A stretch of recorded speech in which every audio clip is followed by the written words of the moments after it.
the blink of an eye, my whole life changed.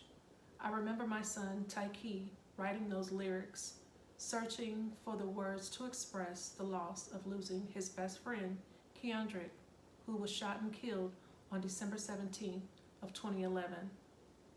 A loss that so many survivors stuck with Tyke forever. On that December day, Tyke and Keandrick were both shot in the head by the two people sitting in the back seat of their car.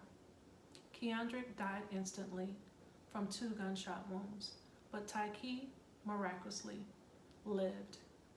To be honest, he never fully recovered. Our son, only 17 years old, would never be the same. Tyke lost peripheral vision in one of his eyes, some movement in his limbs, and he also developed a limp in which he called that his thug sweat. But most of all, he lost his best friend, his trust in others, and a piece of himself. Every day was a battle. The smell of lead in his head forever plagued him. Loud noises like fireworks were triggering for him, but music was his outlet. He got back into the studio, and that allowed him to create. But even with his rapping and receiving justice in court, Tyke continued to struggle for years. Therapy helped him cope, but never did it heal him. On January 27, 2017, Tyke shot and killed himself. In a written letter, he stated, "I can no longer bear the pain." Even though his nickname was Mr. Slug Mode, Tyke was always doing things. He was a great football and basketball player, an underground rapper, and the coolest guy on the block. He was smart too. Even had the opportunity to skip a grade. People knew him, people loved him. They always had. Suicide, particularly firearm suicide, is often seen as an older, whiter, more rural problem, but Tyke didn't fit into those groups. He was a young, black, and city kid through and through, and while Black Americans make up a smaller percentage of all firearm suicide deaths, the rate has increased 30% over the past decade. Among young Black Americans between the ages of 10 to 24, the rate of firearm suicide has increased 83%. There is a real disconnect about suicide in my community. There aren't many people sharing their stigmatized loss stories because it's a disenfranchised grief, meaning that it's not socially accepted to speak about. That's why I am speaking this September during National Suicide Prevention and Awareness Month, to say suicide affects everyone, but it's preventable. Today, people are still isolated, anxious, and struggling financially due to COVID-19, and the risk of suicide is elevated. In fact, recent data analyzed by Everytown for Gun Safety Support Fund found that economic fallout from the COVID-19 crisis could bring a 20 to 30% increase in firearm suicide in the U.S. this year, resulting in 20 additional gun suicides per day in 2020 without immediate action. Thankfully, there is hope. I am grateful that the U.S. House recently passed an appropriation bill that, if signed into law, would provide additional funding for violence intervention groups to help address gun violence in cities and suicide intervention work.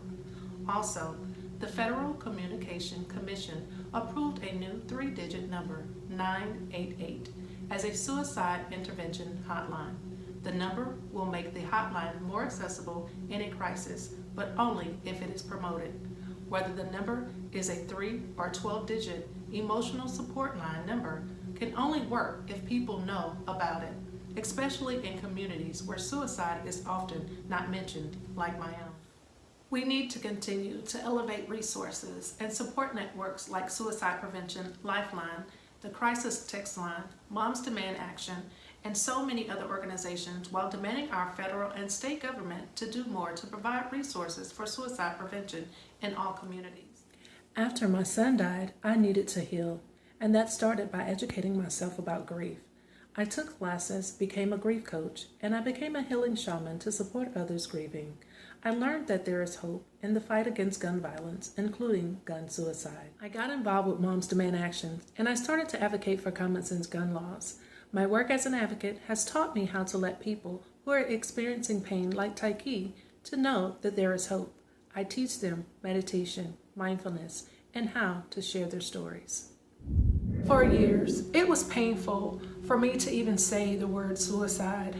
I had to learn, I really did, what it meant to be a gun suicide survivor and how to channel my grief into action. Now I love talking about my son, Mr. Slugmo, his journey, his passion, his love for music.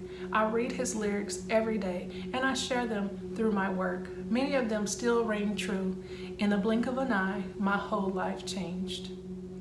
My name is Miami Knight. I am the CEO founder of MiamiKnightLLC.com. I am a gun violence survivor, prevention advocate, Everytown survivor fellow, Moms Demand Action volunteer, and I'm also the host of It's the Miami Knight Show, Grief Talk. I live in DeKalb County, Georgia, and I work as a grief specialist, supporting all grievers to include those who have lost their loved ones by gun violence. If you or someone is in crisis, please contact the National Suicide Prevention Lifeline, a national network of local crisis centers that provides free and confidential emotional support to people in suicidal crisis or emotional distress. That's 24 hours a day, 7 days a week at 1-800-273-TALK. That's 1-800-273-TALK or 8255. You can also log on to suicidepreventionlifeline.org. You can also text the crisis text line, which provides trained crisis counseling services over text, and that's also 24 hours, 7 days a week. Text HOME to 741-741 for anywhere in the country.